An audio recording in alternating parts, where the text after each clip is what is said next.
Queria convidar os irmãos, eu quero proclamar a palavra do Senhor que está em 1 Crônicas 29:11. Na sexta-feira nós proclamamos essa palavra, iniciamos a reunião. Eu queria, ao iniciar esse compartilhar, proclamar essa palavra. 1 Crônicas 29:11.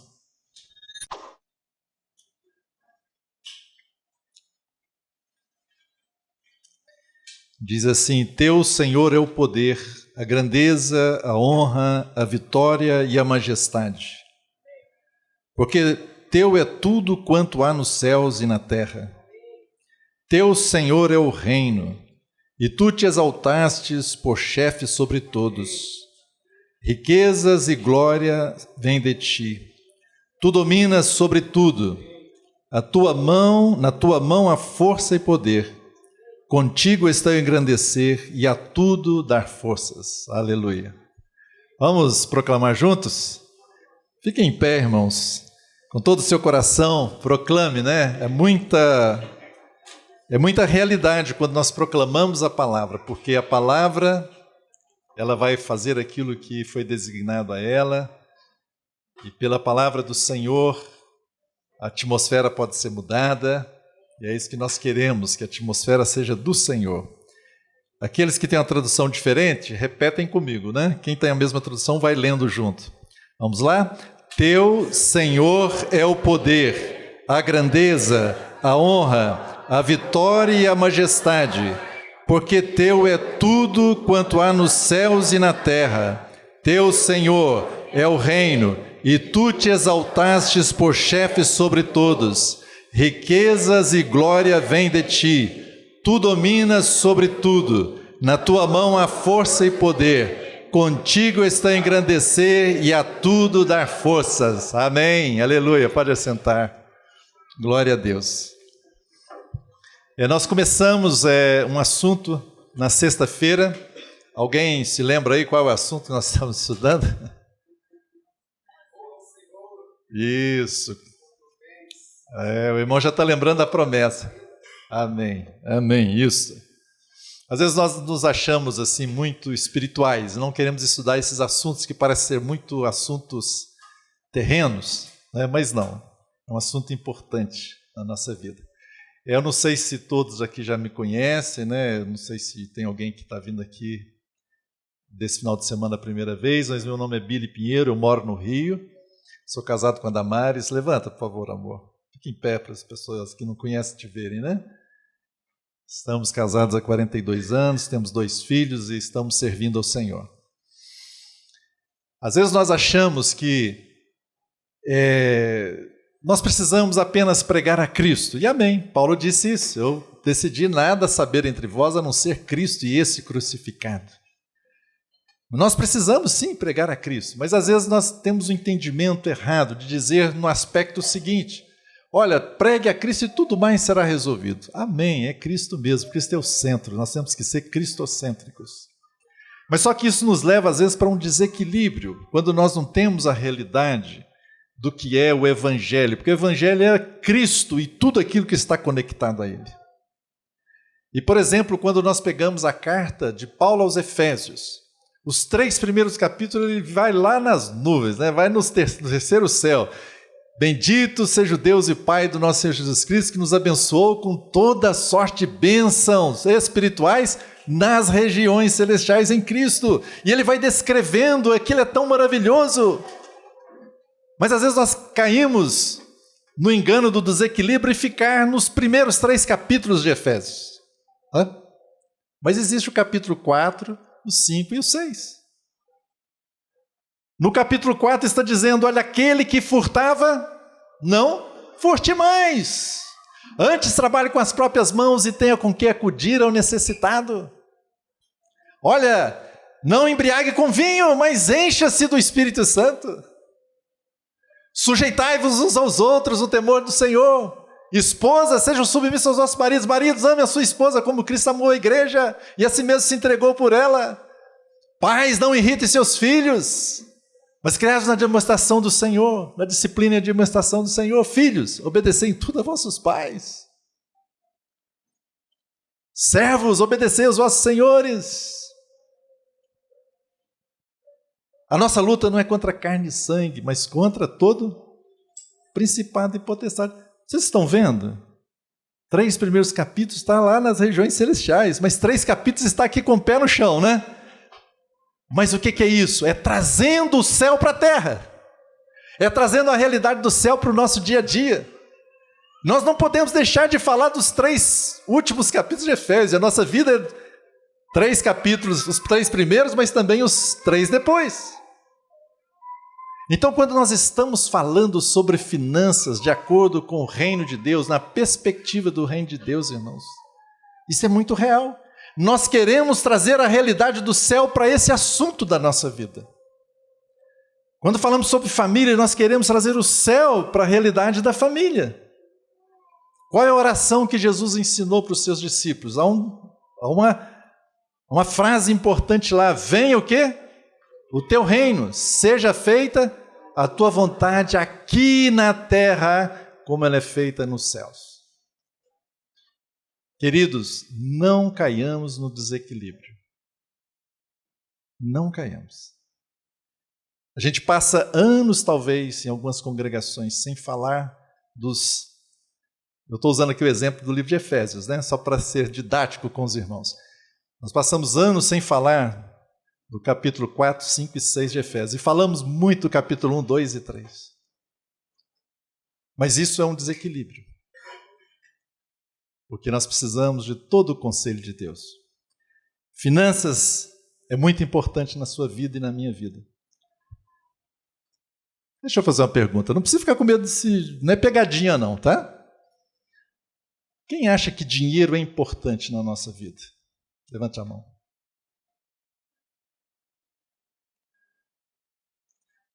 Para aqueles que não levantaram a mão, eu vou falar uma coisa para você. O dinheiro é muito importante na sua vida. Porque o dinheiro representa o seu trabalho, representa o seu tempo, representa os seus talentos, o seu tesouro. E você vai com o dinheiro que representa isso, até mesmo adorar o Senhor. Nos Salmos diz que você deve entrar com ofertas nos átrios do Senhor e adorá-lo. Você tem que ir com ofertas diante do Senhor. Isso vem pelo seu trabalho, por aquilo que você ganha.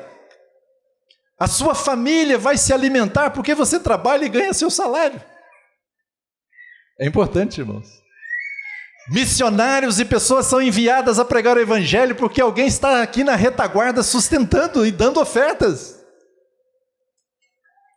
Mas às vezes nós temos esse conceito assim, ficamos assim receosos. Não, eu não sou materialista. Claro, você não deve ser mesmo, você não deve ser apegado, nós vimos isso. Então assim, eu quero incentivá-los a olhar para esse assunto na perspectiva do reino de Deus. Não de maneira mundana, não de maneira do evangelho da prosperidade, onde o homem está no centro, quer fazer barganha com Deus para ganhar dinheiro, etc, etc, como você já sabe por aí. Mas a realidade do reino de Deus, nós precisamos conhecê-la. E esse assunto sobre finanças, estou me baseando na promessa do Senhor em Provérbios, capítulo 3, versículo 9 e 10. Honra o Senhor com os teus bens. Vamos repetir todos? Honra o Senhor com os teus bens e com as primícias de toda a tua renda, e se encherão fartamente os teus celeiros, e transbordarão de vinhos os teus lagares. Amém? Essa é uma promessa condicional, como nós já vimos. E eu estava me perguntando, né, Senhor, como é que a gente vai honrar o Senhor nessa questão? Então Deus me deu 5 chaves, nós já falamos de 2 e hoje eu espero falar das 3 outras chaves. E vou falar assim um pouco mais rápido, mas eu creio que o Senhor vai te ajudar aí a compreender. Mas repetindo rapidamente, a primeira chave é o quê? Alinhar o nosso coração com os princípios de Deus para a finança. E nós falamos nessa questão, ela inclui algumas coisas importantes, né? Nós falamos de 5 coisas nessa questão de alinhar o nosso coração. A primeira é que você tem que decidir servir o Senhor e não a Mamon. Todos já decidiram isso aqui? Precisa decidir. Lembra lá, foi lá no Uberaba nós lemos, né? 4 indicadores que Mamon pode estar exercendo influência na sua vida. 10 indicadores que eu li para vocês, né?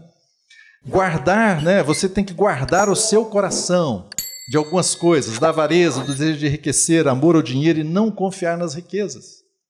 Você precisa ter uma consciência de que você não é dono do que está nas suas mãos, mas é do Senhor. Você é um mordomo, um administrador do Senhor. Você e eu precisamos aprender a viver contente, seja na escassez ou na abundância, como Paulo, e buscar em primeiro lugar o reino de Deus e a sua justiça, né? E as outras coisas serão acrescentadas. E ontem vimos a segunda chave, que foi a prática da generosidade. O Senhor Jesus falou que o mais bem-aventurado é dar do que receber. Dai e dar-se-vos-á boa medida, sacudida, recalcada, transbordante, generosamente vos darão. Lucas 6,38. Eu não sei se eu falei isso aqui, mas eu achei engraçado como que esse versículo veio assim de uma forma muito gráfica para mim. Foi quando uma vez eu saí para comprar um saquinho de pipoca, não sei se foi para mim mesmo ou para meus meninos. Lá na cidade que eu morava, no Rio de Janeiro, na praça tinha um carrinho de pipoca. Quem é mais antigo aqui talvez lembre disso. Eu não sei se hoje existe isso ainda, mas ainda tem, né? Nos cinemas, tem uns carrinhos, né? Mas era um negócio mais artesanal e tal, né? Eu fui lá, peguei um saquinho, e aquele senhor que estava me vendendo um saquinho, ele encheu. Aí aquele negócio, né, transbordou. Mas o que ele fez? Ele sacudiu, aí ele foi e colocou mais. E depois que colocou mais, ele socou ali. E depois colocou mais. E eu lembrei desse verso. Boa medida, recalcada, sacudida, transbordante se dará. É assim que acontece conosco, irmãos. O mundo está dizendo para você, retenha o máximo para você ter. Mas a palavra de Deus diz, quanto mais você der, mais você vai receber. É tão diferente, né? É o oposto, é o mundo de cabeça para baixo. Mas é assim que funciona no reino de Deus. Generosidade, vimos isso ontem, né? Depois os irmãos peguem aí a gravação e vai. Agora eu quero avançar um pouco mais, que é com relação à terceira chave, que é honrar ao Senhor no canal de suprimento que Ele nos deu, ou seja, no nosso trabalho.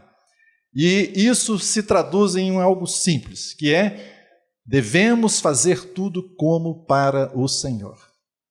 No seu trabalho, no seu negócio, naquele canal que Deus está te dando para suprir você, faça tudo como se fosse para o Senhor. A palavra de Deus é muito clara nesse aspecto, né, que vai nos dizer, quer comais, quer bebais, ou façais qualquer outra coisa, faça o quê? Tudo para a glória de Deus. O seu trabalho é para a glória de Deus. No seu emprego, ali você está ali para a glória de Deus. Se você é alguém que é dono de um negócio, também é para a glória de Deus. A minha pergunta agora, simples para nós. Trabalho é uma maldição ou uma bênção, meus irmãos? O que foi maldição lá na queda? Foi o suor do rosto. A queda levou o suor do rosto. A fadiga, etc. Mas o trabalho foi estabelecido antes do pecado. Deus fez lá e falou para o homem, olha, você precisa cuidar desse jardim, cultivar, você tem que cuidar. Lavrar e guardar esse jardim. O trabalho é uma bênção. Né? O Senhor Deus tomou o homem e o colocou no jardim do Éden para cultivar e guardar. Né? Você vai encontrar isso lá no capítulo 2, versículo 15. Mas depois da queda, a coisa mudou. Né? Aí havia cardos e abrolhos, etc. Né? Primeiro ponto, então, o trabalho é uma bênção para nós, irmãos. Tenha consciência disso. Os jovens já comecem a pensar nisso. Né? O trabalho é uma bênção. Segunda coisa do trabalho, é Deus quem nos dá a capacidade para fazermos o nosso trabalho. Querido irmão e irmã, deixa eu dizer uma coisa para você. Você que é um cristão, você tem o Espírito Santo habitando em você. E o Espírito Santo é seu mestre. Jesus não disse que o Espírito Santo nos ensinaria o quê? Algumas coisas? Oi? Todas. Será que inclui o seu trabalho? O que você acha? Você que é um cristão no seu trabalho, no seu negócio, você tem uma grande vantagem, sabia? Porque quem não tem o Senhor não tem o Espírito Santo. Apesar de que Deus deu habilidade para os homens, mesmo não sendo cristãos, Deus. Mas você que é um cristão, você está colocado no lugar, você pode pedir o Senhor capacitação. Quando foram construir o tabernáculo, lembra? Lá em Êxodo 36, versículo 1 e 2, diz assim, ó, e a todo homem hábil a quem o Senhor der habilidade e inteligência para saberem fazer toda a obra. Assim trabalharam Bezaleel, Alaoabe, todos os homens hábeis a quem o Senhor tinha dado habilidade e inteligência, para saberem fazer a obra e o serviço no santuário. Cada um de nós recebeu algum talento. Nós pensamos muito nessa questão de talento apenas nos aspectos espirituais, né? Quando falamos de talentos, dons, pensamos só em dons espirituais no sentido daqueles dons sobrenaturais, em 1 Coríntios 12 ou Romanos 12. Mas olha, talento significa toda a capacidade que você recebeu, né? As crianças, né, já nascem com algum talento que Deus deu. Talento para desenhar, né? Talento criativo. Outros têm outras habilidades. Deus deu algum talento. A capacidade vem do Senhor. No seu trabalho você pode depender de Deus para que você tenha capacidade de fazer. Por muitos anos eu trabalhei, ainda estou trabalhando, mas me lembro muitas vezes, tinha alguma coisa, algum projeto que eu não sabia como fazer, como resolver às vezes algum problema, e eu ficava pensando, e começava a orar, e de repente vinha um insight de como eu deveria fazer, e era a melhor solução. Ah, queridos irmãos, se você está com essa determinação de honrar o Senhor no seu trabalho, o Senhor vai te abençoar. E se você depender do Senhor, Ele vai te capacitar. Me lembro agora de um irmão que contou a experiência dele. Ele foi trabalhar num lugar, na época era de fotografia, tinha que revelar os filmes, lembra? Os mais antigos lembram, né? Não era foto digital, né? Você tirava foto, levava para revelar aquele negócio todo, tinha todo um processo químico ali. E aí ele foi contratado para trabalhar lá. E dentro de um mês, o chefe dele, o dono do negócio, ficou impressionado porque ele já estava fazendo melhor do que o dono da loja lá, o dono do empreendimento. E aquele dono ficou, mas como é que você aprendeu assim? Ele disse, não, ele não falou, acho que ele não falou para a pessoa, mas ele estava dando testemunho dele, que ele orou. Assim que ele chegou e começou a orar firmemente para que Deus desse capacidade dele, que ele pudesse fazer bem feito aquilo. Deus dá capacidade. Deus é quem vai te tornar próspero no seu trabalho. Sabe, irmãos, às vezes a gente cai numa esparrela assim, não, eu estou aqui só para quebrar um galho, né? Aqui é um bico, para quebrar um galho, eu não vou ficar aqui mesmo, aí você faz de qualquer jeito. Não. Onde você está é aquele caminho, talvez aquilo lá vai ser uma ponte para Deus te levar para um outro nível. Às vezes é um degrau para você subir mais outro degrau. Tome sempre aquilo como algo que Deus vai ser honrado na sua vida. Este é um princípio importante do reino de Deus. José era alguém que, se vocês se lembram, tinha uma palavra que o acompanhava, que Deus era com ele. E Deus fazia com que acontecesse o quê? Que ele prosperasse. Não é? O Senhor estava com José, que veio a ser homem próspero e estava na casa do seu dono egípcio. Potifar viu que o Senhor estava com José e que tudo o que ele fazia, o Senhor prosperava em suas mãos. Que maravilha! Aquele homem que não conhecia Deus, viu em José que Deus fazia com que as coisas prosperassem na mão de Moisés. Para aqueles que são empregados, né? Queira Deus que quem contratou você possa olhar para você e ver que Deus é com você e que o trabalho nas suas mãos prospera e que você é bênção naquele lugar.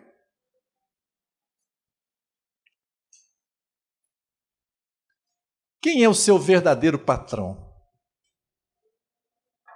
Quem é o seu verdadeiro patrão, irmão?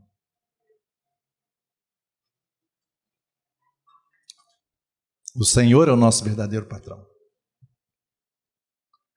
Colossenses capítulo 3 diz assim, versículo 23. Servos, empregados, obedeçam em tudo aos seus patrões aqui na terra, não servindo apenas quando estão sendo vigiados, visando tão somente agradar pessoas, mas com sinceridade de coração, temendo ao Senhor. Tudo o que fizerem, façam de todo o coração como para o Senhor e não para as pessoas. Jovem e mais ancião ou anciã aqui. Se você faz algo para o Senhor, como é que ele deve ser feito? Como é que seria feito? Fala bem alto, essa palavra é boa. Com excelência. Escutaram aí atrás? Excelência. Fala bem alto. Excelência. Isso! Com excelência. Havia um homem de Deus que ele tinha a unção de excelência na vida dele. Vocês lembram qual foi? Daniel. Era um homem de excelência. E Deus o colocou em lugares altos. Ainda que ele estava como escravo ali. Mas ele foi governador ali, onde ele estava naquele reino. Se nós fazemos para o Senhor, isso vai acontecer. Você vai fazer com excelência. Quando nós fazemos para o Senhor, nós vamos fazer o nosso melhor. Deixa eu dizer para vocês, e principalmente para os jovens aqui, a minha vida inteira foi pautada numa coisa que eu aprendi com meu pai. Eu sempre procurei fazer o melhor que eu podia. Eu não estou dizendo que você precisa ser o melhor em alguma área. Não, não precisa, eu não estou dizendo isso. Eu estou dizendo que você vai fazer o seu melhor dentro da sua capacidade no momento. Faça o seu melhor. Você vai estar honrando ao Senhor. Faça o seu melhor. Você será reconhecido. Eu já fui gerente de muitas pessoas. Já gerenciei muita na minha vida. E infelizmente eu quero dizer que não eram os cristãos que às vezes faziam o melhor trabalho. Mas eram pessoas que não tinham o Senhor. Mas eu quero dizer para você que às vezes uma pequena coisa que você faz o seu melhor, isso já te dá uma vantagem muito grande onde você trabalha, porque, como diz a palavra de Deus, as boas obras não se podem ocultar. Quando você faz boa obra, você não tem como ocultar. Ela será reconhecida. Tudo o que fizer, faça de todo o seu coração como para o Senhor e não para homens. Provérbios 22, 29 diz assim: vês a um homem perito na sua obra, vês a um homem que faz com excelência a sua obra, vês a um homem que faz o seu melhor. Sabe o que vai acontecer com ele? Olha que versículo bonito, irmãos, Provérbios. Perante reis será posto, não entre a plebe. Ou seja, ele será colocado num lugar de destaque. Vocês acreditam na palavra de Deus? Então tome a sério isso, façam isso. Me lembro de algumas pessoas que elas vêm, isso foi real, eu já ouvi mesmo, né? Mas é mais ou menos assim: ai, irmão, lá no meu trabalho, poxa, ser cristão, a gente é perseguido. Poxa, fulano acabou de entrar lá e já foi promovida e eu não. Eu estou aqui ainda. Será que está sendo perseguido mesmo ou ela que não está fazendo o melhor dela? Não está fazendo o melhor. Queridos irmãos, Deus é a nossa justiça. Alguém que está no trabalho, se ele faz o seu melhor, vai ser reconhecido, porque esta é a palavra de Deus. Pode parecer que demore, mas vai ser. Não tem como boas obras não serem reveladas. Não tem como um perito, quer dizer, alguém que está fazendo o melhor dele, não ser reconhecido. Isso vale para o empregado e vale para aquele que tem o seu próprio negócio. Você que tem seu próprio negócio, tem alguns irmãos que têm o próprio negócio, né? Se você faz o seu melhor no seu negócio, vai ser reconhecido, irmãos.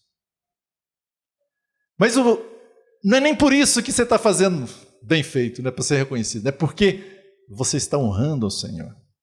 E como consequência, você será reconhecido.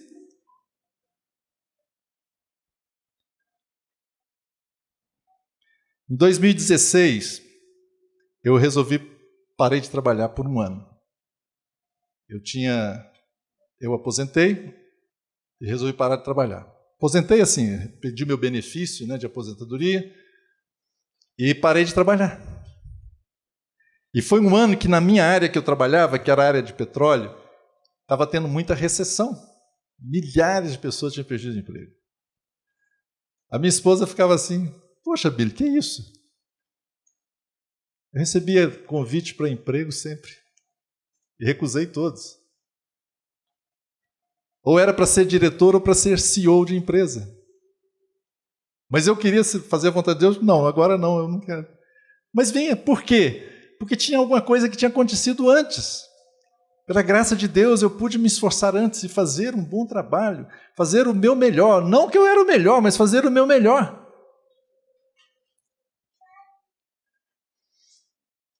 Se você está honrando ao Senhor, uma outra coisa importante. Lance fora toda preguiça. Lance fora toda preguiça. Provérbios é tão instrutivo. Provérbios 6:6.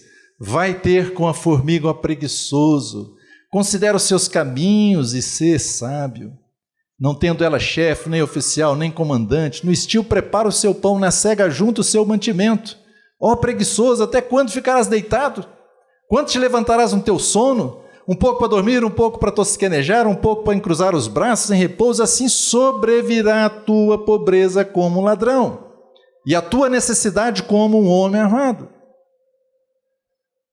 Como nós citamos ontem, Paulo vai dizer em 2 Tessalonicenses 3:10, porque quando ainda convosco vos ordenamos isso, se alguém não quer trabalhar, também não coma. A Bíblia trata o preguiçoso assim, deixa ele passar fome. Se você fica alimentando o preguiçoso, ele vai continuar na sua preguiça. Isso não é amor ao próximo. Às vezes nós queremos fazer as coisas diferentes de Deus. Provérbios 10:4 diz, o que trabalha com mão remissa, com mão preguiçosa, empobrece, mas a mão dos diligentes vem a enriquecer-se. O cachorrinho está querendo ouvir a palavra de Deus aqui, né? É de alguém aqui? Não?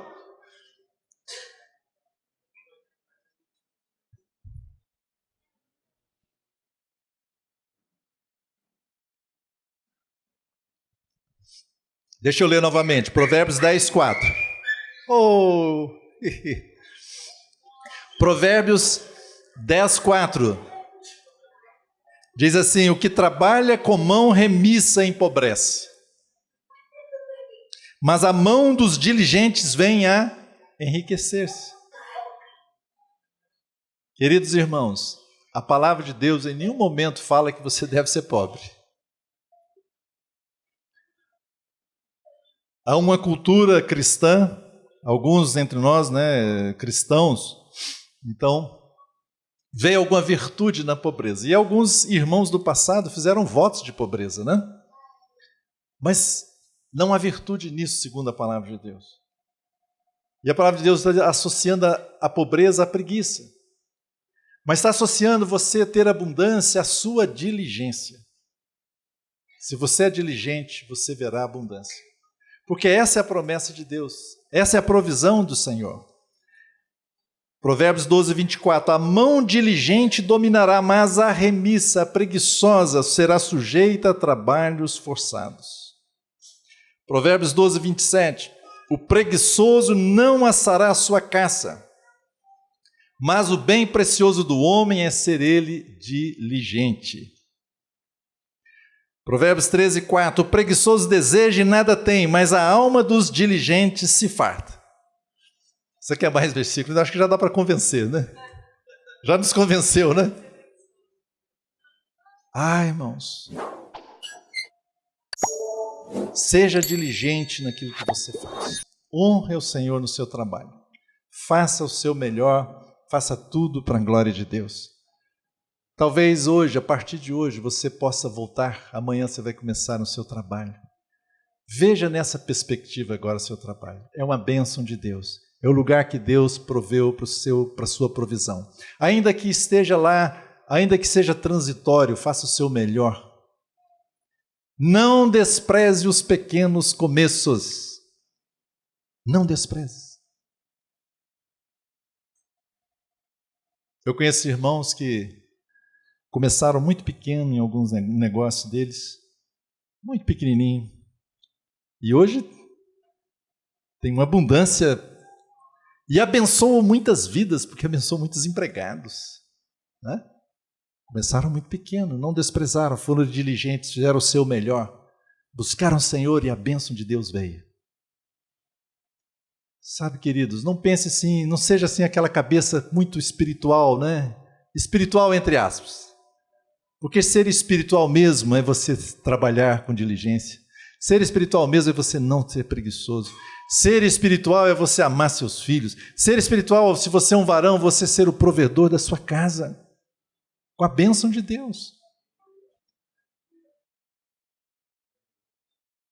Sabe, irmãos, não espiritualiza as coisas, não fica aí querendo parecer que você está só nas nuvens aí. Não, coloque seus pés no chão e traga o céu para a terra onde você está. A cada um de nós foi dado isso, orar para que o céu venha. Venha o teu reino. É agora. Eu quero que venha o reino de Deus para o meu trabalho.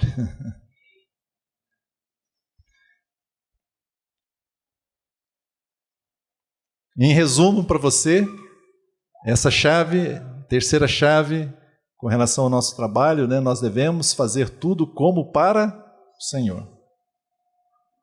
Esse é o segredo. A quarta chave, Romanos 13:8. A ninguém fiqueis devendo coisa alguma, exceto o amor, com que ameis uns aos outros, porque quem ama o próximo tem cumprido a lei. Quebre o hábito de dívidas. Essa é uma forma de honrarmos ao Senhor. Dívida, no Antigo Testamento, quando Deus definiu bênção e maldição, você lembra lá em Deuteronômio? Bênção e maldição. De que lado vocês acham que está a dívida? Oi? Então não ache que é normal você fazer dívida, indo embora o mundo faça tudo para você ficar devendo. Sabe por quê? Provérbios já diz para nós. O rico domina sobre o pobre, e o que toma emprestado é escravo, é servo do que empresta. Vamos pegar o princípio do reino de Deus. O princípio do reino de Deus é de você ser escravo ou livre? Oi? Livre. Então você tem que agora pensar, Senhor, eu não quero mais viver em dívidas. Eu quero estar livre, livre. Deuteronômio 28:12 diz assim: o Senhor te abrirá o seu bom tesouro, o céu para dar chuva à tua terra no seu tempo e para abençoar toda a obra das tuas mãos. Emprestarás a muitas gentes, porém, tu não tomarás emprestado. Queridos irmãos, deixa eu fazer um parênteses aqui. Eu não estou falando essa palavra para trazer condenação para vocês. Muitas vezes nós entramos em dívida, não deveríamos, mas entramos. E eu não conheço a situação de vocês. Então, se alguém está endividado, não se sinta condenado, mas se sinta estimulado a mudar esse padrão e a buscar a solução que vem do Senhor. Esse é um princípio que nós devemos honrar a Deus. Dívida significa, quando nós fazemos dívida, temos que tomar cuidado, porque a gente está confiando no futuro. Mas o futuro não pertence a nós. Eu vou fazer essa dívida e depois amanhã eu pago, mas a gente não pertence a nós. Né? Então, nós precisamos ser cuidadosos nesta questão de dívidas. Como é que nós não entramos em dívida? Então, deixa eu falar aqui, como eu entendo, né, e vi na palavra de Deus, como nós não entramos em dívida. E depois nós vamos ver assim na palavra alguns princípios de como sair das dívidas. É uma maravilha isso, né? Principalmente quando a gente está com dívida, é complicado, né? Mas é uma forma de honrarmos ao Senhor. Como não entrar em dívidas? Nós já vimos algumas coisas aqui, já falamos nas duas primeiras chaves, algumas coisas que podem nos levar a endividar. Se o nosso coração não estiver correto, vai ser afetado terrivelmente isso aqui. Se a avareza está no nosso coração, a gente corre um sério risco de andar em dívida. Porque nós queremos satisfazer desejos e às vezes não temos condições de satisfazer esses desejos e entramos em dívidas.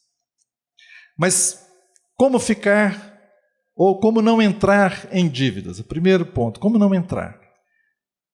Vou enumerar algumas coisas para você. A primeira delas nós aprendemos a segunda chave. A primeira é ter um coração correto, né? Alinhar o seu coração com os princípios de Deus. A segunda chave que eu falei, alguém se lembra qual é? Generosidade. Se você não quer entrar em dívidas, comece a praticar a generosidade. Por quê? O que acontece quando você é generoso? A generosidade é uma semente, não é isso? Você está plantando, e se você planta, vai acontecer o que com você? Você vai colher. Ou seja, você vai ter ampla suficiência, como Paulo diz. Nós lemos ontem em 2 Coríntios capítulo 9. Se você tem ampla suficiência, você não precisa entrar em dívida.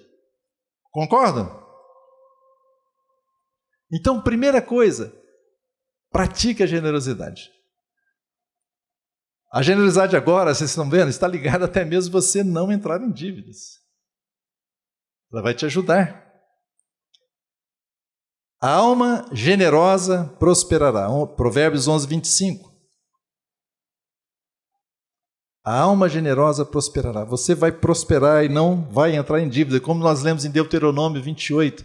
Você emprestará e não tomará emprestado. 2. Faça um orçamento e fique dentro dele. Faça um orçamento.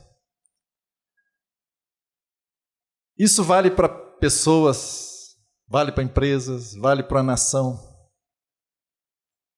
Fique dentro dele. Mas não dá. Bom, você vai ter que pensar, né, o seu estilo de vida. Né?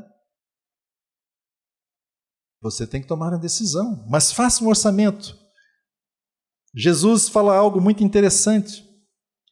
Lucas 14, 28 diz assim: pois qual de vocês, pretendendo construir uma torre, não se assenta primeiro para calcular a despesa e verificar se tem os meios para concluir? O que significa isso? Faça um orçamento. Na linguagem de hoje, faça um orçamento. Faça um orçamento primeiro. E aqui deve ser feito por marido e mulher, viu? Principalmente. Se você é solteiro, é você sozinho, mas se você é casado, marido e mulher façam juntos.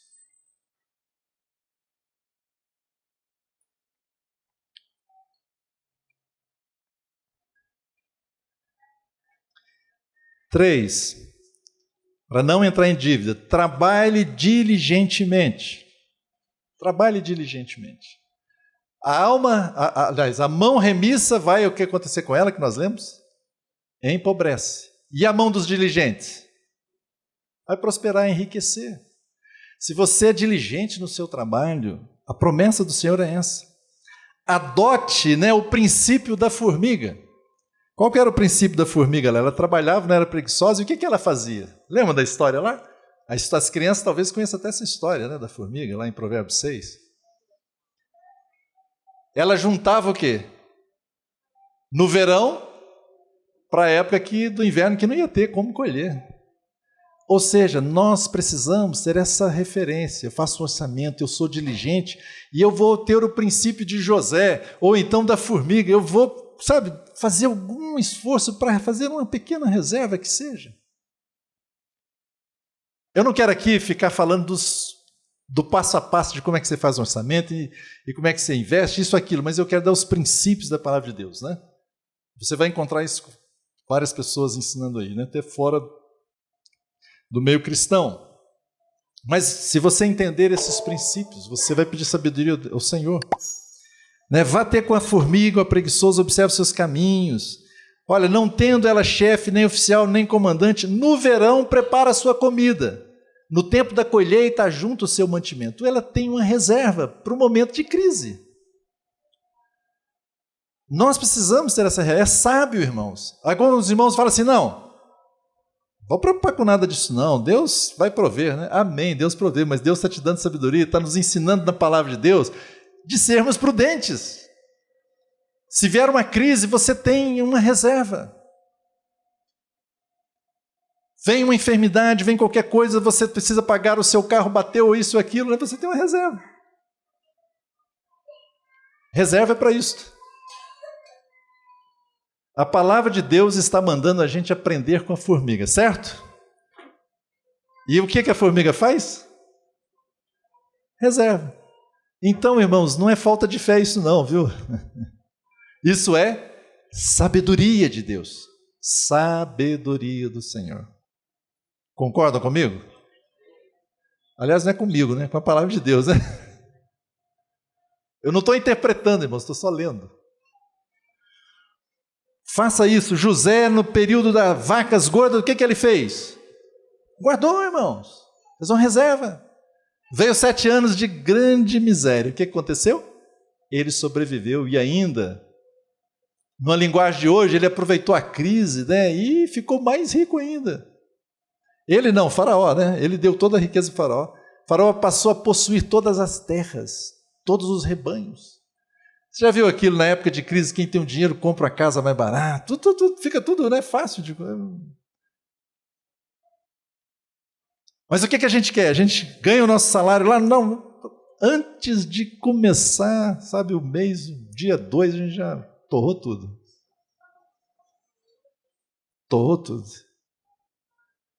Tem gente rindo aí, mas, né?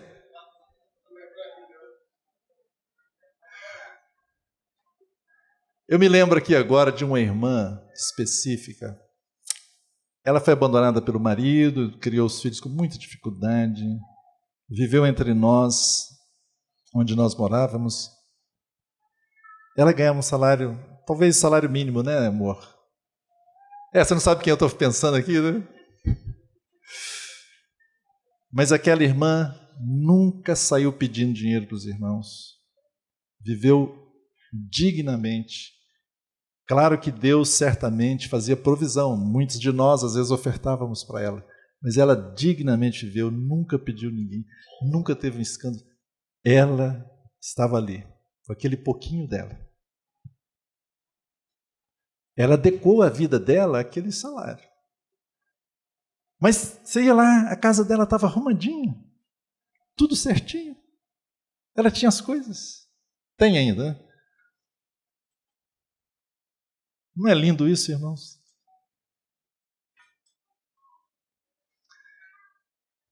Quarto, não entrar em dívidas. Aprenda a viver contente.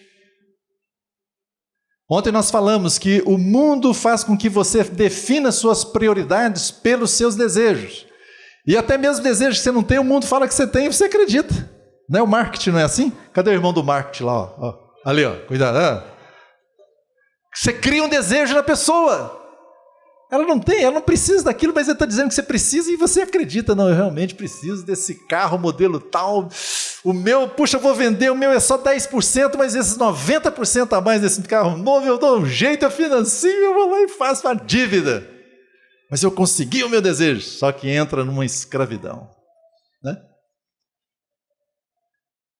As nossas prioridades precisam ser definidas pelas nossas reais necessidades. Irmãos, olha, isso vai te livrar de muita coisa. Anote isso aí.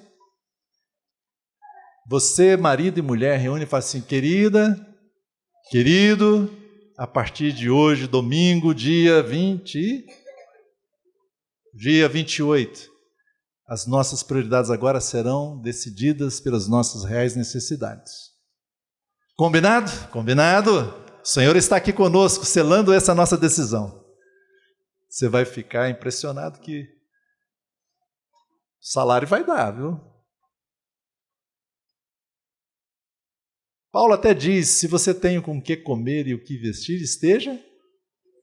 Mas a gente inventa um monte de coisa, não é? Aprenda então a viver contente. 5, estabeleça corretamente as suas prioridades, como eu falei. Considere mudar o seu estilo de vida. Às vezes nós podemos estar entrando em dívidas, gastando mais do que nós podemos, porque nós estabelecemos um estilo de vida que não deveria ser o nosso naquele momento, pelo menos.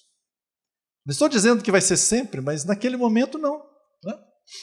Às vezes o nosso estilo de vida é querer demonstrar aquilo que nós nem temos, nem somos. Queremos impressionar os outros.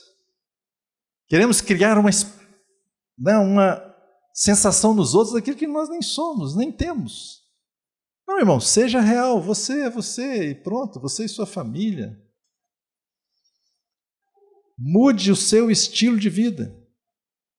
É interessante que o mundo lá fora tem um movimento que eu até acho que ele não é cristão não, mas tem coisa boa, chamado minimalista. Alguém já viu esse nome, minimalista já, né? Isto. O que acontece? Você viver com menos. Menos é para eles, é menos é mais. Então é o seguinte, eu estou lá na sua casa, né? Poxa, estou lá com guarda-roupa, você quer, não, preciso comprar roupa, mas está entulhado de roupa. Você vai na sua despensa, está cheio de coisas, você nem sabe. Eu fui na casa de alguns irmãos, né? Não estou falando mal aqui dos irmãos não, mas eu posso ter caído nisso também. Mas eu estava com um irmão e saímos no supermercado para comprar. Sou fora do Brasil, né? Fui no supermercado e nos Estados Unidos aquele negócio atrai pra caramba a gente, né? Hoje o Brasil já está igual, mas antigamente, uns 20 anos atrás, eu por exemplo, ficava assim, puxa vida, era ferramentas, aquele monte de coisas que não tinha no Brasil, né? Coisas assim muito atraentes, né? Mas então eu saí com uma pessoa lá, um amigo meu, então ele foi comprar. Ele foi comprar, nossa, isso aqui está em promoção, tem que levar, está em promoção, está barato. Aí eu falei assim para ele, fulano, você tem certeza que você vai levar isso? Mas, Billy, tá, eu tenho que aproveitar, está muito barato. Eu falei, irmão, mas eu já vi 2 desses na sua casa, lá no porão. Ele nem sabia que tinha aquilo. E ele queria levar um terceiro. Ah, meus irmãos, tem que mudar o estilo de vida. Menos às vezes é mais.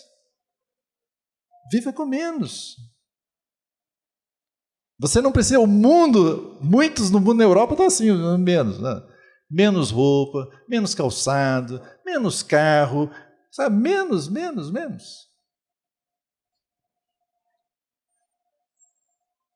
Menos às vezes é mais. Mude, você pode considerar mudar o seu estilo de vida. Às vezes assim, acho que até um estilo de vida. Lembrei de um caso aqui que eu gosto sempre de ilustrar. De vez em quando eu conto ele, eu vou contar de novo hoje.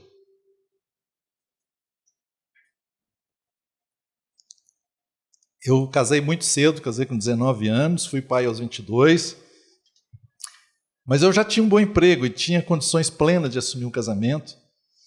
E 20 e poucos anos, talvez 25, aí eu já tinha o terreno, não sei o quê, já tinha o dinheiro para construir uma casa inteira, já tinha o dinheiro pronto no banco, tudo certinho. Aí fizemos um projeto, tinha um terreno, fizemos um projeto. Aí eu, mania de grandeza, uma casa grande, era muitos quartos. Nossa, que coisa maravilhosa. Aí minha esposa, mais pé no chão, não precisamos disso tudo, não. Aí eu insistindo e tal, mas ela me convenceu, vamos mudar. Aí fui lá no arquiteto, vamos mudar o projeto, mudamos, reduzimos o tamanho. Mas ainda era maior do que precisava na época. E aí eu tinha um dinheiro todo para fazer aquela casa na época. Mas eu falei assim, eu não sei, doideira de jovem sem saber as coisas, né? Não, eu vou fazer o seguinte, eu vou deixar esse dinheiro guardado para o que eu precisar e tal, mas eu vou financiar a casa, a construção, e vou fazer, e depois, se for o caso, eu pago, não sei o que negócio todo. Eu tinha o dinheiro e entrei no financiamento. Só que foi um período no Brasil de crise econômica daquelas bravíssimas e que tinha inflação de quase 50% por mês. Aí o que acontecia? A Caixa Econômica, ela liberava, eu fazia uma parte da casa, ela liberava. Só que quando me liberava, demorava 30 dias para liberar. Em 30 dias já correu 50% daquele valor. Quando eu cheguei numa certa fase da casa, já tinha acabado todo aquele dinheiro, já tinha gastado todo o meu dinheiro e o financiamento não cobriu e eu fui ter que entrar em dívida. Aí meu pai que me socorreu.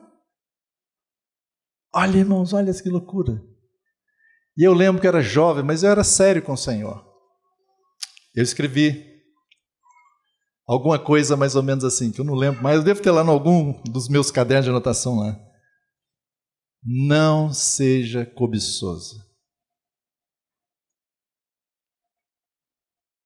É uma cobiça, um desejo de mostrar.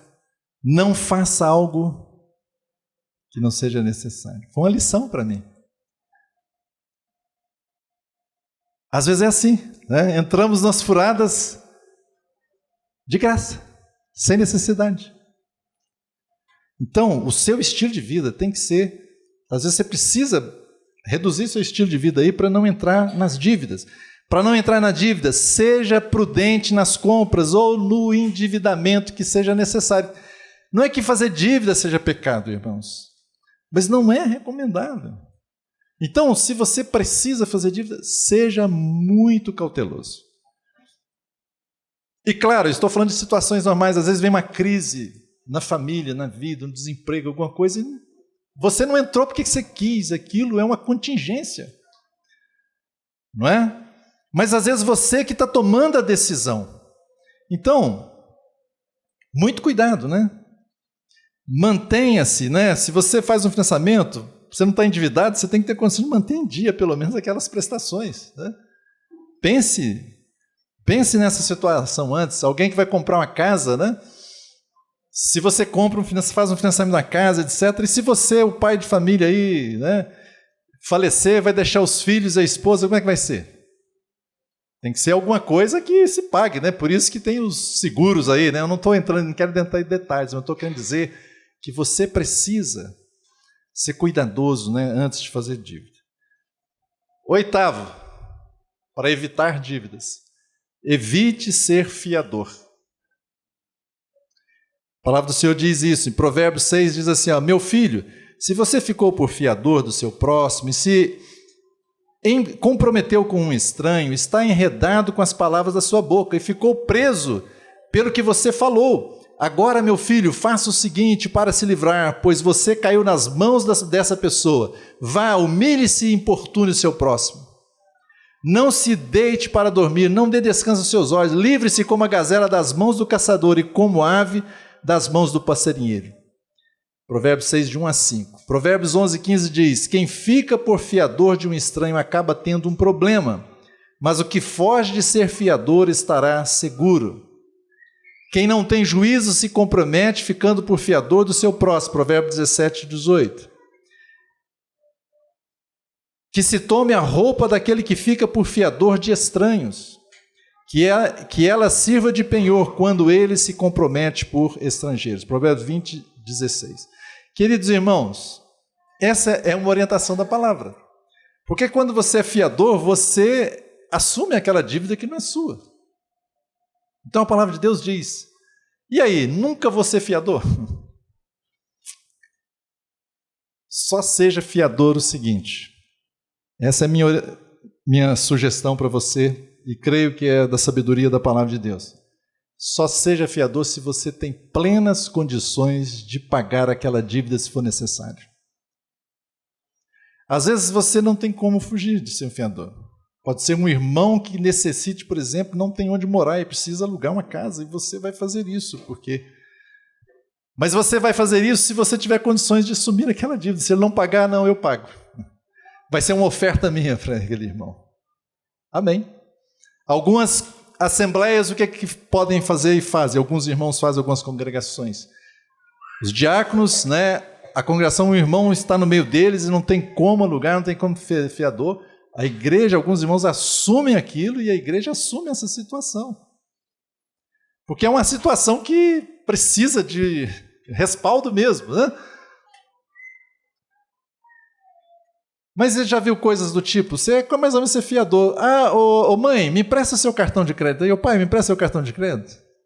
E tem pais e mães que emprestam para os filhos, né?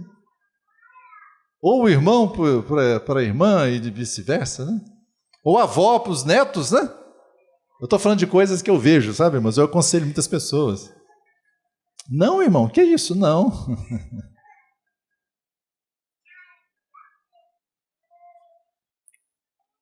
Então esses são os pontos que eu sugiro para você evitar de entrar em dívidas. Mas agora você entrou em dívida, você está em dívida. O que você vai fazer?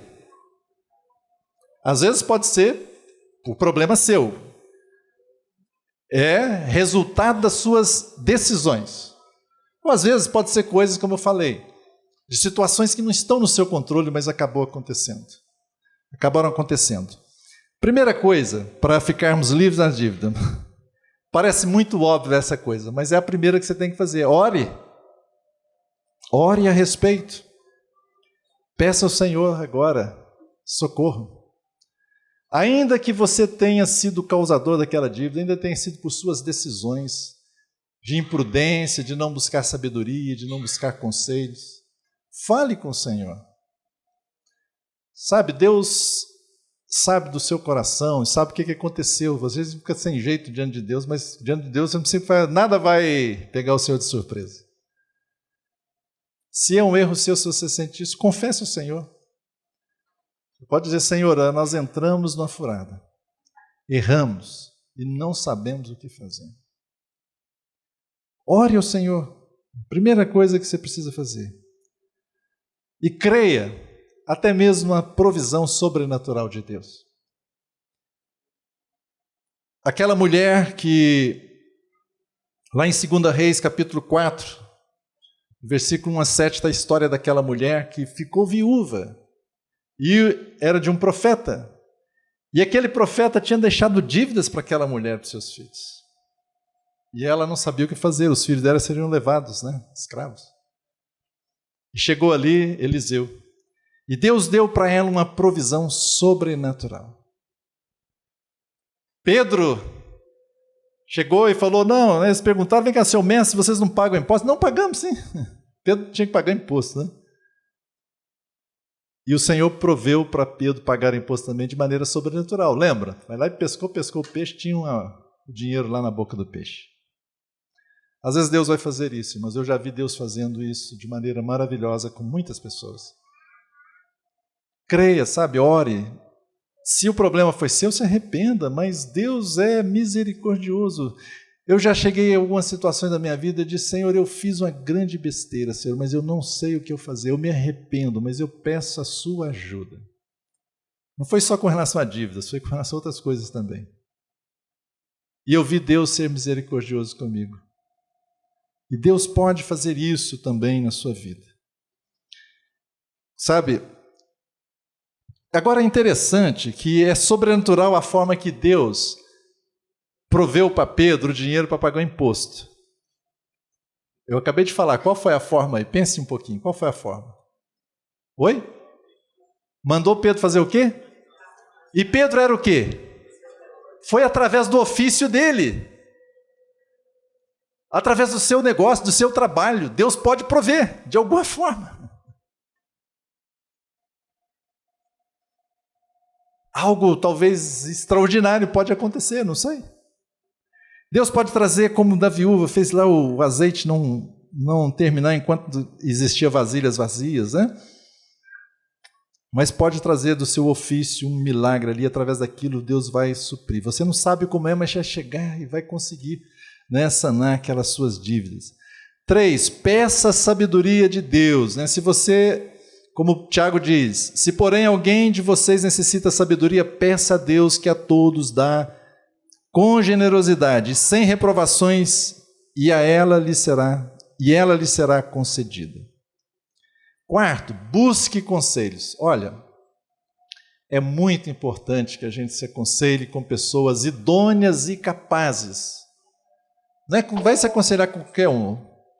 Roboão se aconselhou com os sábios, tinha bons conselhos, mas ele não quis ouvir. O que ele fez? Foi aconselhar com os jovens amigos dele que falaram exatamente o que não deveria ser feito. Ele fez aquilo. Não, busque conselhos com pessoas confiáveis, idôneas. Às vezes pode ser com pessoas não cristãs. Por exemplo, você está no seu negócio, você se aconselha com pessoas que são peritas naquela área, etc. Mas aqui aconselhe, normalmente se aconselhe. Entre os irmãos, às vezes tem gente sábia naquela área que você está trabalhando ou fazendo, ou naquela situação, minimamente para orar com você. Provérbios 11:14 diz, não havendo direção sábia, o povo fracassa, mas com muitos conselheiros há segurança. Tem segurança, não se isole, busque conselho. Sem conselhos os projetos fracassam, mas com muitos conselheiros há sucesso. Provérbios 15:22. Vá se aconselhar com as pessoas. 5. Aqui dói um pouquinho. Para livrar das dívidas, muitas vezes você tem que fazer cortes.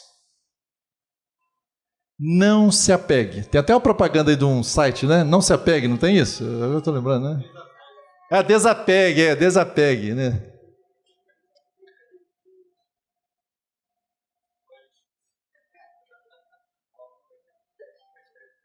Como é que você sai das dívidas? Você veja lá. Às vezes a única forma é você vender um bem seu. Mas você quer dormir em paz, você vende. Faça corte se necessário. Eu tenho que levar meu filho, minha filha para aquele lugar, para passear, vou gastar X lá todo mês, todo final de semana. Irmão, deixa eu falar um negócio para vocês. Tem vários até canais aí, as pessoas ensinam, e pessoas do mundo mesmo. Há muitas coisas muito boas de ser feitas sem pagar nada. Eu me lembro quando meu filho era pequeno, e eu não sei se foi de onde eu fui. Bom, eu fiz uma viagem e eu cheguei em casa, eu queria dar um presente para ele, para agradá-lo. E eu comprei naquela época, não era muito normal isso, mas eu comprei um carrinho, daqueles de controle remoto, todo, sabe? E naquela época era caro pra caramba. Eu dei para meu filho. Ele foi brincar com as bolas depois lá, com as bolas, tudo custava nada. Ele não tinha tanta importância aquele carro eletrônico, não chamou muita atenção dele. Então, irmãos, às vezes nós estamos com a cabeça, sabe, com certos paradigmas que não estão bem alinhados. Peça ao Senhor sabedoria. Eu vou, por exemplo, com as crianças, eu te garanto 100%, eu já fui pai de criança. Que você que é homem, por exemplo, deixar sua criança brincar com você, montar de cavalinho, etc., vale muito mais, ela fica mais satisfeita do que você dar certos presentinhos para ela. Você não precisa gastar, irmãos. Mas é meu filho, minha filha, não sei o quê. Não, faça aquilo que for possível. Corte. Como Paulo fez lá, lembra quando o navio que Paulo estava indo para Roma, lá, o navio começou a afundar, lembram? Tempestade, o que ele mandou, o que ele deu ideia para o pessoal, o que eles fizeram que salvou a vida de todo mundo? O que eles fizeram? Aliviaram, jogaram fora, tiraram o peso, você está com muito peso, você tem que cortar. Corte tudo que te dá despesa, como é que você vai cortando tudo, irmão? Sem dó e piedade. Não preocupe o que seu vizinho vai pensar, o que os irmãos vão ver. Não, irmão, não. Eu quero estar bem com o Senhor, bem com a minha família, bem com a minha consciência, quero dormir sem preocupação. Né? Eu vou fazer os cortes necessários. Mude o seu estilo de vida, nós falamos. Menos é mais, mude. Estou vendo um estilo de vida que é muito caro, então mude. Eu tenho que comer fora, tenho que ir nos restaurantes assim, assado. Não tem problema, se você tem condição, vá. Mas às vezes não é o momento. Mude o estilo de vida. 7º lugar, para sair das dívidas. Fale com seus credores. Fale com quem você está devendo. Cuidado também, né? Cuidado. Esses dias um irmão me ligou apavorado. Irmão, não sei o que, eu fiz um conserto lá e tal, no carro dele e tal. Deixa eu colocar as coisas assim para que o irmão não fique exposto aqui. Deixa eu colocar a história aqui um pouco diferente assim, mas eu vou contar exatamente a história dele. Ele fez um serviço num lugar e naquele lugar ele saiu de lá, fez aquele serviço, pediu para fazer para ele e ele pagou para pagar em 10 vezes. Pagou a primeira, pagou a segunda e a terceira ele não conseguiu honrar. Demorou, atrasou. O cara lá do dono que fez o serviço para ele ficou, você tem que pagar. Eu acho que chegou na quarta, ele também já não tinha pagado a terceira.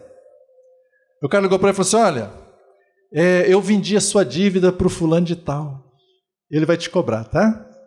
O fulano de tal era da milícia.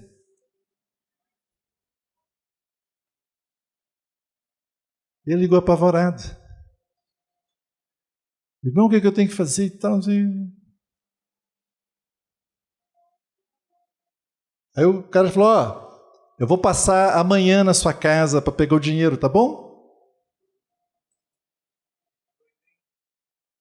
Irmão. E se ele não tivesse o dinheiro lá, alguma coisa podia acontecer. E acontece. No Rio de Janeiro acontece.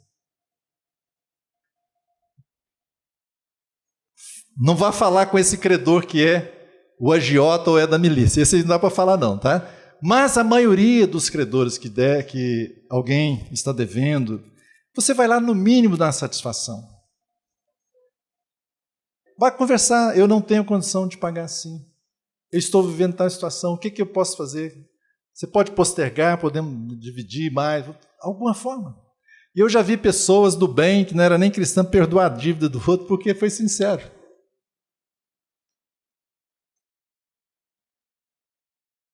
A ninguém fiqueis devendo coisa alguma, exceto amor, né? E a gente também, cuidado, irmãos. Aqui eu vou falar com vocês, pode ser que tenha essa situação aqui, eu não conheço. A gente pega dinheiro emprestado com os irmãos. Porque é mais fácil do que no banco, não é verdade? É um irmão. E às vezes você pega o dinheiro com o irmão e você nunca mais fala naquele dinheiro.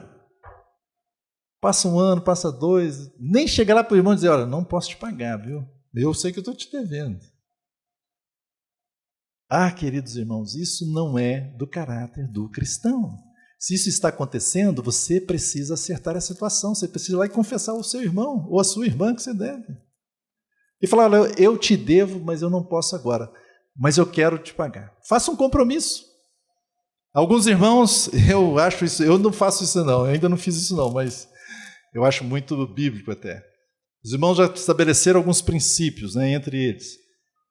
Irmãos que estudam muito seriamente essa questão financeira, porque eles decidiram nas congregações que eles reúnem, quando o irmão pedir emprestado, ele tem que definir quando ele vai pagar e como ele vai pagar. E vai ter gente lá, aquele irmão que está emprestando para ele, vai estar auditando as contas dele. Para que ele não fique devedor e não entre contrário à palavra de Deus.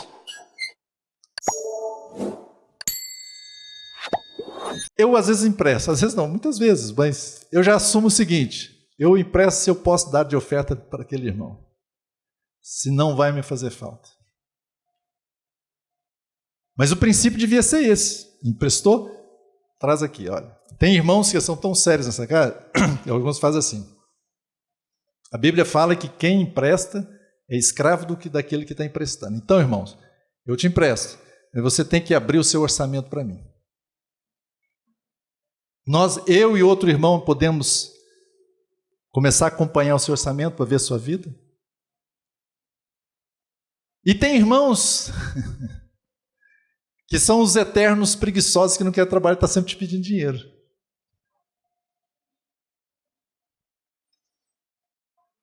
Esse você não deve emprestar mesmo.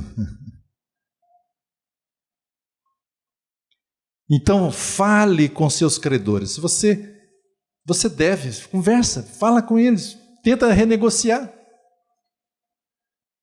E é claro que a forma de pagar as dívidas, né, tem uma forma aí que até no mundo, né, no mundo financeiro, eles te ensinam isso. Começa a pagar as dívidas que são as que te cobram mais caro. Aqui o juro é maior, né? Talvez seja uma forma. Mas peça ao Senhor sabedoria. Como é que você vai fazer? Geralmente, alguns irmãos, e alguns acho sabedoria nisso, olha, começa a pagar as dívidas menores, você paga muitas, para você se animar, que eu já estou livre de muitos credores, né? Mas aí você deve partir para aquelas que estão te afundando mais mesmo, né? Mas não é uma regra, né, irmãos? Busque sabedoria do Senhor. Mas é importante conversar com seus credores. Eu trabalhei numa empresa que entrou em recuperação judicial e foi um período difícil na empresa, mas foi interessante. Um ou outro credor é que não quis ouvir a empresa. A maioria dos credores que nós conversávamos, eles viam a situação e aceitavam as condições para ajudar. Às vezes é assim também conosco, né? Só não vai lá conversar com o miliciano, hein? 8º, considere buscar uma forma de aumentar a sua renda. Mas, irmão, o que eu vou fazer? Considere. Peça ao Senhor criatividade, a família, né? Hoje tem muitas formas criativas de trabalhar e as pessoas estão ganhando dinheiro aí com a internet, com vender isso, aquilo, fazer aquilo outro, né? Fazem salgados, fazem pão de queijo, fazem bolo, fazem não sei o quê, fazem isso, fazem aquilo. Eu me lembro de uma senhora que a minha esposa passou para ela não sei nem se você lembra disso, não, mas você passou para ela a receita de pão de queijo e ela virou uma potência vendendo pão de queijo. Desenvolveu, começou a vender e criou uma marca. Começou pequeno. Às vezes realmente, sabe, irmãos, o dinheiro que está vindo no momento, ele não é suficiente para cobrir as despesas que você está precisando. Então peça ao Senhor graça para você buscar alguma coisa extra. Não sei, talvez você pode dar aula particular, talvez você vai vender alguma coisa, Tem vários sites aí, né, que ensinam como ter receita extra aí, né? Se inspire aí, peça ao Senhor me dê sabedoria. Agora, às vezes é um período que você vai, desculpa a expressão, ralar muito, né? Vai se esforçar muito, mas sabe, é um período e você vai passar aquilo. Busque uma forma, né, de aumentar a sua renda. Deus vai te dar sabedoria para isso. Talvez você pudesse fazer umas perguntas aí para você mesmo, né? Se você tem dívidas, que medidas práticas você pode tomar para reduzir as suas dívidas? Pense nisso, irmãos. Vá diante do Senhor. Como que você pode buscar conselhos sábios e confiáveis para ajudar a sair dessas dívidas? Busque pessoas sábias para te ajudar. Quais as mudanças práticas que você está disposto a fazer no seu próprio estilo de vida hoje, para reduzir aí todas essas coisas que te levam a endividar, para você poder viver tranquilo? Faça essa decisão. 5ª chave. Antes de passar para a 5ª chave, vamos lembrar, pelo menos, quais são as 4 chaves que nós vimos agora? A primeira é alinhar o coração com os princípios de Deus para a finança. A segunda, praticar a generosidade. A terceira, nosso trabalho, fazer tudo como para o Senhor. 4, a ninguém deveis nada, exceto amor. A 5ª chave é buscar a integridade nessa questão das finanças. Poxa, irmão, beleza, nós somos cristãos, reunimos aqui na rua Maria da Luz Camargo. Precisamos saber disso não, já sabemos, né? Às vezes pode pensar isso. Não, queridos, é para nós cristãos mesmo. Até a volta do Senhor, a carne vai estar aí dentro do nosso coração. E se nós não vigiarmos, nós podemos abrir brechas. E se não tivermos integridade, a gente pode estar afastando a bênção de Deus das nossas vidas nessa questão financeira. Nós precisamos ter integridade. O que eu quero dizer por integridade? Aquilo que eu já citei aqui, aquele verso de Efésios 4, 28.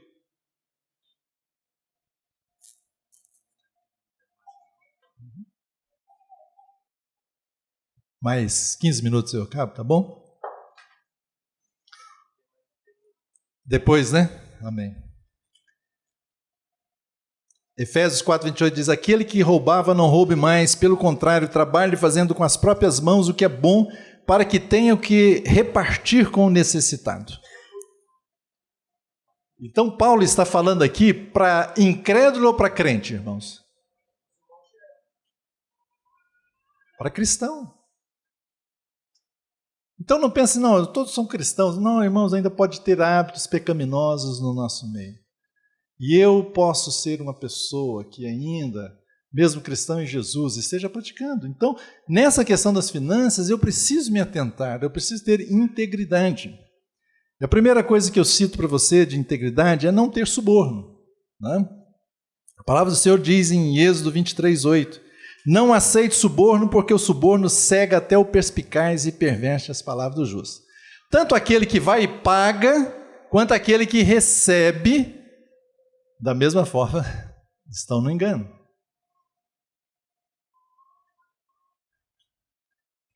Eu me lembro quando eu estava com meus filhos pequenos, eu peguei o carro uma reta, nossa, que dá dando sono, né? Mas eu passei da velocidade. Fui lá para 130, sei lá. Passei. Aí tinha um guarda lá em cima, já esperando. Era uma subida, uma reta, depois parece que uma subida e uma descida. Aí o cara estava lá embaixo esperando. Ele já tinha aquele lugarzinho específico, né? Não tinha tantos radar como tinha, mas ele estava lá, né? Parei. Aí começou a conversa, né? Vai para lá, vai para cá. Deixa eu vir para cá. Não vai falar perto dos seus filhos, não, tal. Não sei o quê. E vai para lá. Não, porque é feio, né? Você levou multa perto dos seus filhos e tal. Eu falei assim, olha, multa, pode dar. Eu realmente estava errado, eu reconheço. Não, mas que isso? Não, mas não precisa pagar. Não precisa pagar multa, não, né? Multa custa tanto, mas olha, reclamou lá um almoçozinho lá, um negócio, né? Eu falei, não, olha, não vou dar ele. Não vou te dar multa, não. Você, só para você entender, você está errado. Eu falei, rapaz, então eu agradeço demais. Você não quer me dar multa, né? Mas eu também não posso entrar nesse esquema aí. Muito obrigado, viu? Isso aí foi embora, nem sei se ele me deu a multa. Acho que nunca deu, porque nunca chegou. Mas é levado a você querer, sabe, levar você a aceitar suborno, né? Ele quer ser subornado e quer que você aceite. A palavra do Senhor diz, não. O suborno é pedra mágica aos olhos de quem oferece. Onde quer que for oferecido, dará resultado. Sim, só que o resultado é maligno. Provérbios 17, 8. Às vezes, poxa, e no mundo as pessoas conseguem muita coisa com suborno. E no meio, né, público a gente está cansado de ver isso, aquela frase, né, eles vendem dificuldade, eles criam dificuldades para vender facilidade. E quem tem comércio é difícil, né? Os irmãos trabalham aí com comércio, é difícil, não é? Mas Deus é que vai dar graça para todos nós. Certamente a opressão faz do sábio um tolo e o suborno corrompe o coração. Então, integridade nas finanças, irmãos, nessa questão, não aceite, não entre nessa. Segundo, cobiça, né? Nós precisamos ser íntegros e não ter essa cobiça. Não cobice a casa do seu próximo, não cobice a mulher do seu próximo, nem o seu servo, nem a sua serva, nem o seu boi, nem o seu jumento, nem coisa alguma que pertence ao seu próximo. A cobiça vai te levar ao desastre. Mais cedo ou mais tarde você vai acabar fazendo aquilo que você está sendo cobiçoso. Começa, né? E vai. O engano, livre também do engano. O Senhor Jesus falou naquela parábola, né? Quem é injusto no pouco também é injusto no muito. Ou quem é infiel no pouco é também no muito. Nessas questões de finanças, de bens, etc., você precisa ser fiel ainda que seja na pequena coisa. As pessoas estão acostumadas a pegar coisas pequenas como se não fossem roubo, mas é roubo, né? Pessoas que levam para casa aquilo que não deveria do trabalho é roubo, né? E se você e eu não somos fiéis nas pequenas coisas, nós também não somos fiéis nas coisas grandes. Isso é Jesus falando. Cuidado com este engano, né? Bem-aventurado é aquele a quem o Senhor não atribui iniquidade, em cujo espírito não há engano. Refreia a língua do mal e os lábios de falarem palavras enganosas. Salmo 34:13, né? Às vezes, né, os vendedores, eles falam aquilo que é muito maior, muito que é maior realidade do que aquilo que ele está vendendo, né? Vende algo, né, como se fosse ouro, mas né, algo só ali, casca, né? É isso, nós não podemos enganar, né? Se estamos, né, temos que ser sinceros. Fazer fortuna por meio de mentira é vaidade e armadilha mortal. Provérbios 21:6. O que lavra a sua terra terá pão em abundância, mas quem corre atrás de coisas sem valor se fartará de pobreza. O homem fiel será acumulado de bênçãos, mas aquele quem tem pressa de enriquecer não ficará sem castigo. Tem pressa de enriquecer. Às vezes a forma de ter pressa de enriquecer é pegar um atalho, fraude, engano, né? Mentira. Ganhou um dinheiro na hora, mas vai ser uma armadilha, diz a palavra do Senhor. Desonestidade, a mesma coisa. Nós vemos um homem que foi muito desonesto, né, com seu irmão, que foi Jacó. Deus tinha dado a palavra profética para sua mãe, que ele realmente seria quem ganharia a bênção da primogenitura, mas ele foi buscar possuir isso de maneira errada. E ele enganou. E ele parte para a terra, né, da parentela da sua mãe, só que ele encontrou um cara 10 vezes mais malandro e esperto que ele, e sofreu ali. Né? Então, desonestidade não roubar. Temos que ter essa graça de Deus de sermos firmes nisso. Êxodo 20:15, né, o mandamento do Senhor, não furte, não roube. Às vezes, coisas simples, né? Você tem um negócio, por exemplo, estou falando aqui de coisas assim meio hipotéticas, mas você tem um negócio e aí você vai vender um produto. Aí aquele produto, né, você coloca lá 500 gramas, mas ele só está lá assim, não, vou colocar 450 aqui que ninguém vai notar, né? E aí você está ganhando. É isso que a palavra do Senhor fala, né? Não roubar. E é interessante porque tem que se tomar cuidado, aquele homem que estava no exército de Josué, Acã, ele olhou para uma capa babilônica e ele cobiçou e ele foi e pegou aquela capa. E foi ruína não só para a vida dele, da família dele, mas também para Israel. Até que não foi tratado aquilo, o povo de Deus ficou numa situação muito difícil. Provérbios diz assim, Provérbios 10:2, os tesouros conseguidos de forma iníqua não servem para nada, mas a justiça livra da morte. Provérbios 11:1, Senhor detesta balanças desonestas, mas o peso justo é o seu prazer, o peso justo. Jesus disse, olha, dai a César o que é de César, né?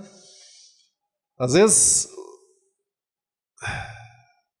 mesmo como cristãos, você vai fazer a sua declaração de imposto de renda, você fica assim mordido, né? Puxa vida, eu estou pagando aqui um imposto enorme, né?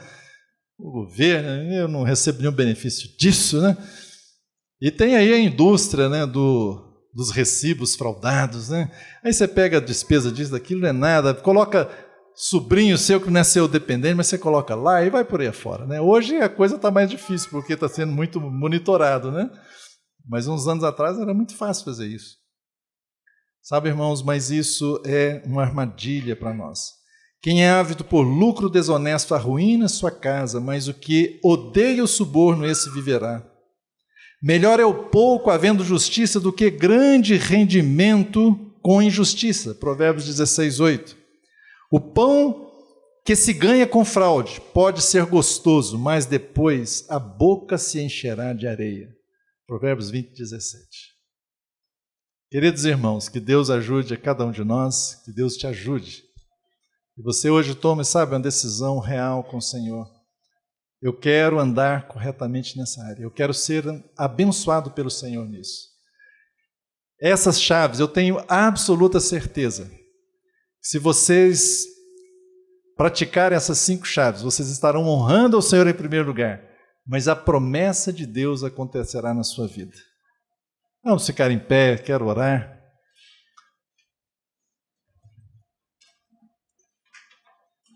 Antes de orar, vamos proclamar mais uma vez a promessa que estamos baseando aqui. Provérbios 3, versículo 9 e 10. Vamos dizer: honra ao Senhor com os teus bens. Opa, vamos começar de novo aqui, irmãos. Vamos proclamar isso aqui com fé, né? Vamos lá? Honre ao Senhor com os teus bens e com as primícias de toda a tua renda, e se encherão fartamente os teus celeiros e transbordarão de vinho os teus lagares. Amém.